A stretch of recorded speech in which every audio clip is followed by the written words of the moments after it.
जैसा कि last episode में हमने देखा कि नोलांसन क्लैन लीडर किलर एरिना में आकर लुओ फैंग को अर्थ को सेल करने के लिए 100 बिलियन कियानवो कॉइन्स ऑफर करता है और एपिसोड के लास्ट में हमने देखा कि लुओ फैंग उसकी इस ऑफर को रिजेक्ट कर देता है। इस एपिसोड की स्टार्टिंग में हम देखते हैं कि लुओ फैंग का यह आंसर सुनकर लीडर होंग और वॉरियर लिशन और वहाँ पर मौजूद सभी वॉरियर्स बहुत ही ज्यादा हैरान हो जाते हैं और फैंग से कहने लगते हैं कि ये पागल हो गया है, ये क्लैन लीडर इसे 100 बिलियन कियानवो कॉइन्स ऑफर कर रहा है लेकिन फिर भी इसने उसे मना कर दिया। जो कोई भी नोलांसन क्लैन को ऑफेंड करता है वो सर्वाइव नहीं कर पाता। वहाँ पर मौजूद वॉरियर्स ये बातें कर रहे होते हैं। वहीं दूसरी तरफ हम देखते हैं कि लुओ फैंग का आंसर सुनकर ओगियो काफी खुश हो रहे होते हैं। वहाँ पर मौजूद लोग ये भी बोलते हैं कि ये तीनों पर्सन ही बहुत ही ज्यादा बोल्ड हैं। अब फैंग पीने के लिए अपनी ड्रिंक को उठाता है तो हम देखते हैं कि नोलांसन क्लैन लीडर फैंग की उस ड्रिंक को पकड़ लेता है और फैंग से कहता है, मेरी इस ऑफर को रिफ्यूज करने का तुम्हारे पास कोई ऑप्शन नहीं है। ये सुनकर फैंग को काफी ज्यादा गुस्सा आने लगता है तो हम देखते हैं कि क्लैन लीडर फैंग की वाइन की बोतल को तोड़ देते हैं और उसी के साथ उस पर अटैक कर देते हैं। फैंग बड़ी मुश्किल से उनके इस अटैक को डोज करता है। ओगियो के टीम मेंबर्स ये फाइट रोकने के लिए जाने लगते हैं पर हम देखते हैं कि ओगियो ने रोक देते हैं। वहीं दूसरी तरफ क्लैन लीडर के इस अटैक का इम्पैक्ट इतना ज्यादा होता है कि वहाँ पर मौजूद वॉरियर्स को वहाँ पर खड़े होने में काफी दिक्कत हो रही होती है। वहीं फैंग खड़ा होते हुए सोचता है, वर्चुअल यूनिवर्स में किलर एरिना की बैटल स्पेस से बाहर आने पर सभी का virtual projectile level same level पर रिस्ट्रिक्टेड कर दिया जाता है, जिसका मतलब ये है कि नोलांसन क्लैन लीडर और मेरा लेवल इस वक्त पर सेम है। इसी वजह से ये पॉसिबल नहीं है कि ये हमें फौरी तौर पर मार डाले। अभी अगर यहाँ पर फाइट होती है तो वो बराबरी की होगी।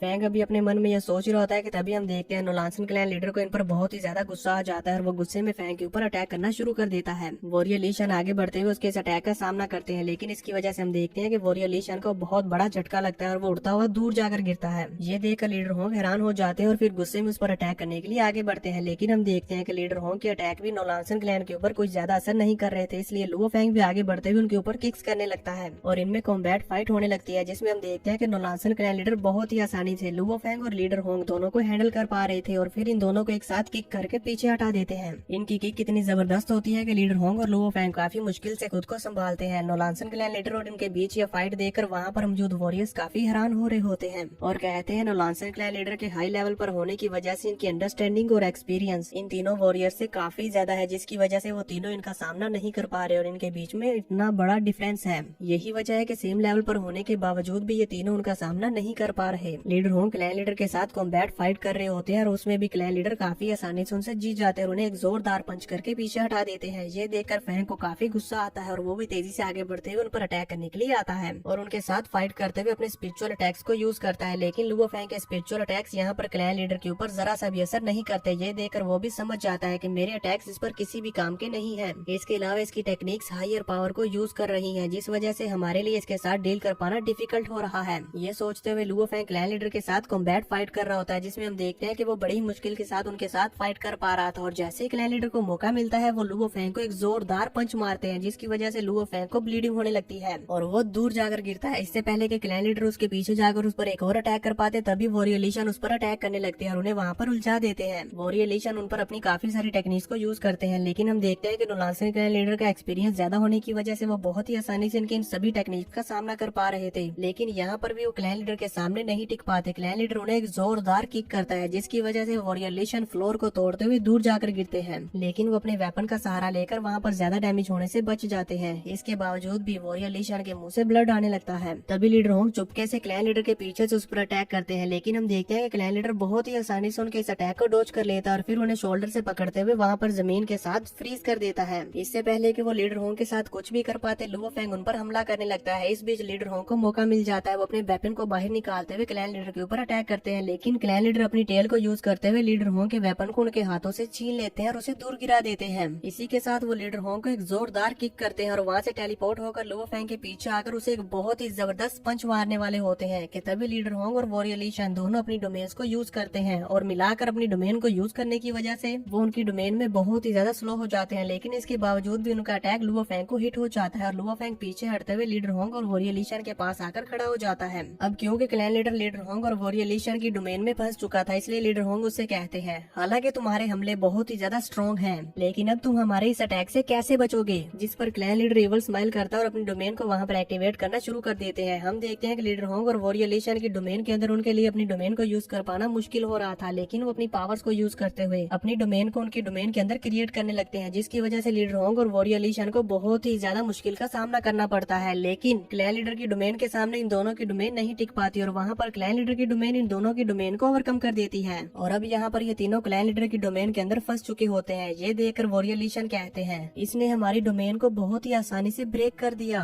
क्लैन लीडर इन तीनों पर अपनी डोमेन का प्रेशर डालते हुए इनको घुटनों पर ले आता है। इसकी वजह से इन्हें बहुत ही ज्यादा गुस्सा आ रहा होता है, लेकिन ये यहाँ पर कुछ भी नहीं कर पाते। बाहर खड़े हुए वॉरियर्स ये देखकर कहते हैं, in terms of consciousness, technique, experience और पावर को यूज करने के मामले में ये तीनों अब भी क्लैन लीडर से बहुत नीचे हैं। लीडर होंग वॉरियर ली शन और लुओ फेंग को यहाँ पर उसकी डोमेन में फंसा हुआ देखकर और क्लैन लीडर को उनकी तरफ बढ़ता हुआ देखकर हम देखते हैं कि ओगू अपने टीम मेंबर्स को ऑर्डर देते हैं कि आगे जाकर उन्हें बचाओ। क्लैन लीडर इन तीनों की तरफ आगे बढ़ रहे होते हैं कि तभी उन्हें वहाँ पर वार्निंग आने लगती है, किलर एरिना में फाइटिंग करना बिल्कुल मना है। अगर तुमने इस फाइट को ऐसे ही कंटिन्यू किया तो फिर तुम्हें हमेशा के लिए वर्चुअल यूनिवर्स में इंटर होने से बैन कर दिया जाएगा। ये देखकर क्लैन लीडर भी उनके साथ फाइट करने से रुक जाते हैं और अपने डोमेन को वहाँ पर खत्म कर देते हैं। अब इसके बाद वो इन तीनों से कहते हैं, तुम छोटे लोगों की स्ट्रॉन्गेस्ट पर्सन की रिस्पेक्ट ना करने की यही सजा होती है। उनकी इस बात पर इन तीनों को काफी ज्यादा गुस्सा आ रहा होता है, तो वहाँ आसपास खड़े हुए वॉरियर्स कहते हैं, ये तीनों तो बहुत ही ज्यादा एरोगेंट हैं। इवन उन्हें अपनी ही एबिलिटीज नजर नहीं आ रही कि वो कितने काबिल है। इसी के साथ साथ वो स्ट्रॉन्गेस्ट पर्सन की रिस्पेक्ट भी नहीं कर रहे। यूनिवर्स लेवल के वॉरियर को चैलेंज करने की इनकी हिम्मत भी कैसे हुई। हाँ, पता नहीं ये खुद को क्या समझ रहे थे। उन वॉरियर्स की ये बातें सुनकर क्लैन लीडर तो वहाँ पर काफी चौड़ में खड़े हो जाते हैं। ये देखकर वॉरियर ली शन, लुओ फेंग और लीडर होंग को और भी ज्यादा गुस्सा आने लगता है, लेकिन वो यहाँ पर कुछ भी नहीं कर पाते और अपने दांत पीसते हुए रह जाते हैं। तभी फेंग पंच बनाते हुए खड़ा होते हुए कहता है, नोलानसन क्लैन, तुम्हारे लालच की वजह से तुम मेरे प्लेनेट को हथियाने के लिए प्लेनेट पायरेट्स को अटैक करने के लिए भेजते रहे, जिसकी वजह से मेरे प्लेनेट के बहुत सारे लोग सीरियसली इंजर्ड हैं। अब जब तुम मेरे प्लेनेट पर कब्जा करने में नाकाम रहे तो तुम मुझे इसे बेचने के लिए फोर्स कर रहे हो। मैं तुम्हें बताता हूँ, तुम मेरी रिस्पेक्ट के बिल्कुल भी लायक नहीं हो।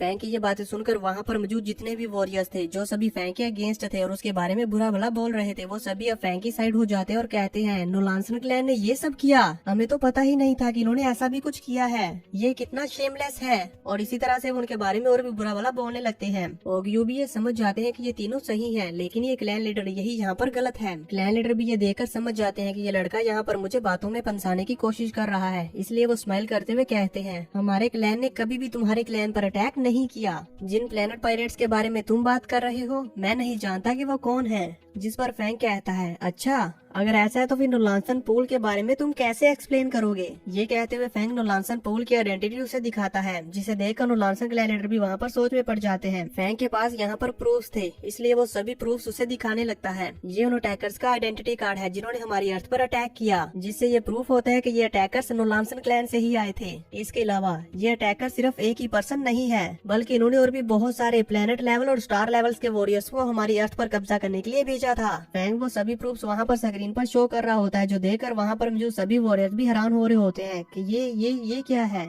वो दो वॉरियर्स जो कि यहाँ पर लुओ फेंग के ऊपर नजर रख रहे थे, वो कहते हैं, ये लड़का तो बहुत बहादुर है। नोलानसन क्लैन लीडर को ये सब देखकर फेंग के ऊपर फिर से बहुत ही ज्यादा गुस्सा आ जाता है और वो वहाँ पर अपना पंच बनाते हुए अपनी पावर्स को रिलीज करता है। ये देखकर लीडर होंग और वॉरियर ली शन भी अपने वेपन्स को सामने कर लेते हैं और कहते हैं, क्या तुम दोबारा से लड़ना चाहते हो। क्लैन लीडर को यहाँ पर बहुत ही ज्यादा गुस्सा आ रहा होता है, लेकिन वो अपने गुस्से को शांत करते हुए वहाँ पर इवल स्माइल करते हैं और कहते हैं, नोलानसन क्लैन ने पूल को बहुत ही समय पहले अपने क्लैन से निकाल दिया था।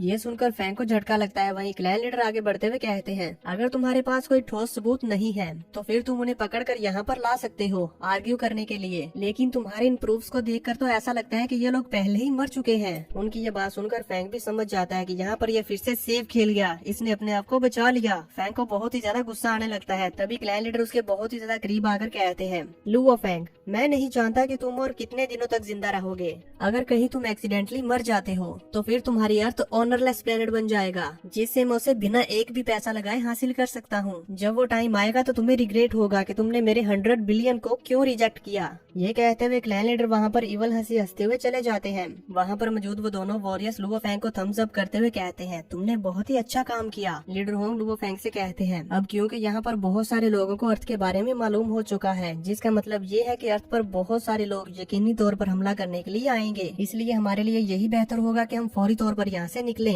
ये कहते हुए वो तीनों भी वहाँ से चले जाते हैं। उनके चले जाने के बाद ओगियो कहते हैं, ये न्यूज सुनकर थोड़े टाइम बाद वर्चुअल यूनिवर्स बहुत ही ज्यादा भर जाएगा। अब इसके बाद हमें दिखाया जाता है कि यूनिवर्स में हर जगह लुओ फेंग और नोलानसन क्लैन लीडर की ये न्यूज फैला दी जाती है कि लुओ फेंग ने नोलानसन क्लैन के 100 बिलियन कियानवो कॉइन्स में अर्थ को बेचने से रिजेक्ट कर दिया। इस वजह से अब अर्थ को नोलानसन क्लैन से खतरा है।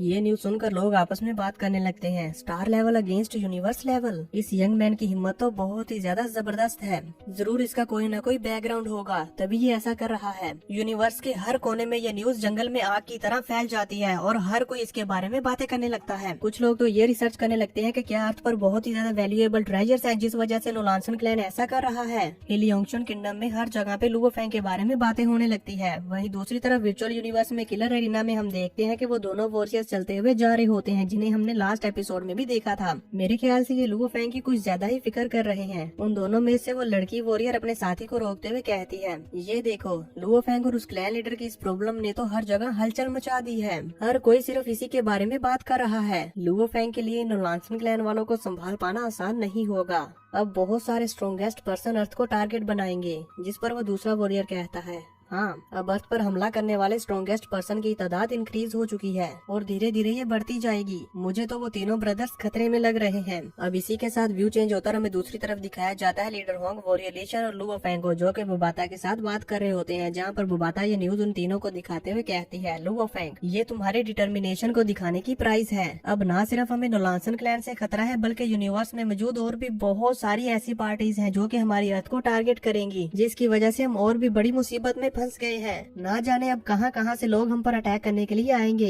जिस पर लीडर होंग कहते हैं, इनमें से बहुत सारे लोगों ने तो हमारी तरफ बढ़ना शुरू भी कर दिया होगा। जल्दी से वर्म होल के आसपास लगे हुए डिटेक्टर्स को चेक करो और इस बात को इंश्योर बनाओ कि कितने लोग हमारी तरफ आ रहे हैं। जैसे ही फेंग ये चेक करता है तो उन्हें नजर आता है कि 3 एयरक्राफ्ट उनकी तरफ बढ़ रहे हैं। ये देखकर वो तीनों हैरान हो जाते हैं तो वो बातें उन्हें बताती है कि ये तीनों एयरक्राफ्ट अलग अलग पार्टीज के हैं। इनमें से ये पहला एयरक्राफ्ट नोलानसन क्लैन का है जो कि हमारी तरफ बढ़ रहा है और बाकी के दोनों एयरक्राफ्ट इतने ज्यादा पावरफुल नहीं है कि वो नोलानसन क्लैन के साथ कंपेयर किए जाएं, लेकिन फिर भी उसके अंदर स्टार लेवल से कम के वॉरियर्स नहीं होंगे। बुबाता की बात सुनकर फेंग सोचने लगता है कि हमारी मेहनत से कमाई हुई पीसफुल जिंदगी जो हमने हासिल की है, मैं इन लोगों को उसे डिस्ट्रॉय करने नहीं दूंगा। फेंग यहाँ पर अपनी फैमिली के बारे में सोच रहा होता है कि अब कितनी मुश्किलों के बाद आकर मेरी फैमिली इतनी खुशहाल है। वो भी इस बारे में सोच ही रहा होता है कि तभी उसे अननोन नंबर से कॉल आने लगती है। इससे पहले कि फेंग उस कॉल को उठाकर उसका आंसर कर पाता, इसी के साथ ये एपिसोड खत्म हो जाता है।